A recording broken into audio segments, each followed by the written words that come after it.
Je vais préparer aujourd'hui un poisson au four. J'ai choisi pour vous un pajot. Le pajot, je vais le préparer mchermel avec une chermoula composée de coriandre et de chermoula, une composition d'épices pour la chermoula. On va le parfumer avec du vinaigre, un petit peu de harissa et on va le garnir avec des légumes. Les légumes que j'ai choisis pour aujourd'hui, ça sera de la tomate, un petit peu de pommes de terre et des olives vertes. Et évidemment, pour rehausser tout cela, on va mettre un tout petit peu de poivron rouge. Et je commence par la préparation de la chermoula. J'ai un petit bouquet de coriandre que je vais effeuiller.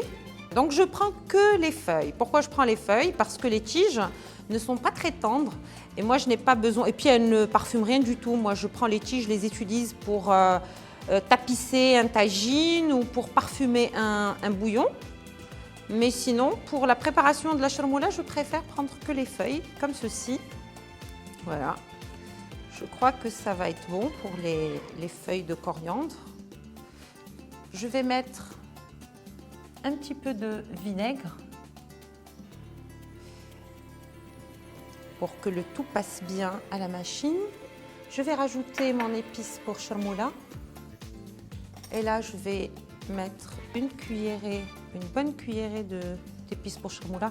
Franchement, c'est selon le goût, hein. Vous mettez la quantité qui vous convient. Je mets un petit peu de sel. Parce que le sel va aider à faire tourner la machine et à bien émincer et hacher les feuilles de coriandre. Un peu de harissa. Harissa, c'est une pâte de piment piquante qui est facultative. Si vous voulez ne pas utiliser de harissa, si vous n'aimez pas le piquant, vous pouvez très très bien vous en passer. Et là, je vais tout mixer pour avoir une pâte à chermoula. Là, j'ai une très belle pâte à chermoula que je vais diluer avec un peu d'huile d'olive. Et si vous voulez casser l'huile d'olive avec une autre huile végétale, vous pouvez très bien mettre moitié-moitié ou un tiers de tiers. Je rajoute l'équivalent de 3 cuillères à soupe, je pense. Là, j'ai 2 cuillères à soupe de pâte à chermoula. Je mets 2 à 3 cuillères à soupe d'huile d'olive et je mets 1 cuillère à soupe d'huile de tournesol. Je vais farcir le poisson avec cette pâte à chermoula. Le poisson, il est bien nettoyé. On a enlevé les yeux, on a enlevé l'arête centrale. Et là, je mets un peu de chermoula dans le poisson.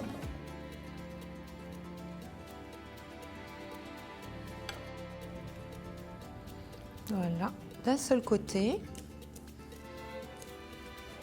Je vais en mettre aussi dans la tête parce que personnellement, j'adore les joues de poisson. J'adore. En espagnol, on les appelle, il y a même un plat de joues de poisson, de joues de merlan, et on les appelle las cocochas et c'est délicieux. Je prends les légumes, je commence par les tomates.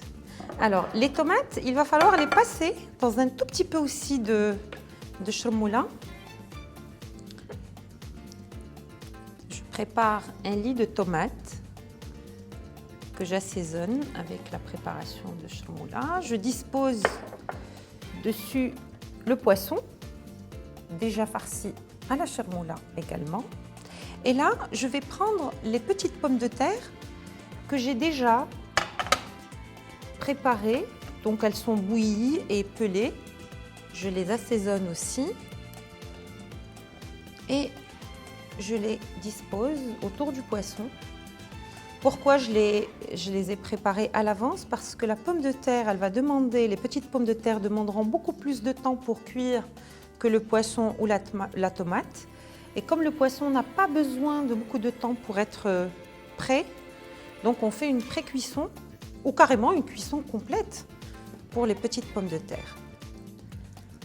Voilà, les tomates que l'on va utiliser pour la garniture du dessus, on les passe également dans la chermoula. Là, je récupère les olives et je fais pareil. Je les passe dans la chermoula restante.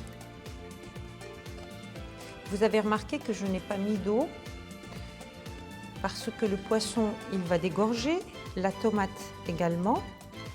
Et comme le poisson n'a pas besoin de beaucoup de temps au four pour être cuit et à point, donc on n'a pas besoin de mettre d'eau. Et je finis par des petits poivrons. Il est grillé, pelé, épépiné et détaillé en lanières. Il n'est pas beau ce plat? Magnifique. Donc tout ce beau monde va aller au four. Mon four est préchauffé à 160 degrés, 170 degrés. Je vais laisser le poisson cuire pendant 20 à 25 minutes. Ensuite, je vais éteindre le four et je vais le laisser reposer dans un four éteint pendant au moins 15 minutes, le temps que toute la chaleur se diffuse à l'intérieur du poisson. Puis bien évidemment, le temps de la cuisson dépend du poids de la pièce. Donc là, moi, j'ai un poisson de 700 grammes. Donc je vais le laisser entre 20 à 25 minutes à 170 degrés. Ensuite, j'éteins le four et je laisse reposer pendant 15 minutes à four éteint.